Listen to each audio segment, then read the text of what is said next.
মার্কিন president Donald Trump সম্প্রতি London সফরে ব্রিটিশ প্রধানমন্ত্রী কিয়ার স্টারমারের সঙ্গে এক বৈঠকে আফগানিস্তানের বাগরাম বিমান ঘাঁটি পুনরায় নিয়ন্ত্রণে নেয়ার ইচ্ছা প্রকাশ করেন।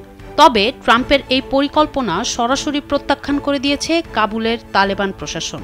আফগান পররাষ্ট্র মন্ত্রণালয়ের কর্মকর্তা জাকির জালাল সামাজিক যোগাযোগ মাধ্যমে জানান, কাবুল যুক্তরাষ্ট্রের সঙ্গে আলোচনায় প্রস্তুত থাকলেও তাদের দেশে কোনো ধরনের সামরিক উপস্থিতি রাখার সুযোগ নেই। তিনি স্পষ্ট করে বলেন, দুই দেশের সম্পর্ক কেবল রাজনৈতিক ও অর্থনৈতিক ক্ষেত্রে সীমাবদ্ধ থাকবে, যা পারস্পরিক সম্মান ও অভিন্ন স্বার্থের উপর ভিত্তি করে গড়ে উঠবে।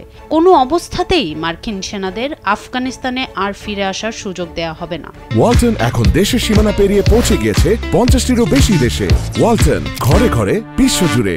2021 সালে তালেবানের ক্ষমতা দখলের সময় মার্কিন সেনারা বাগরাম ঘাঁটি ছেড়ে পালিয়ে যেতে বাধ্য হয়।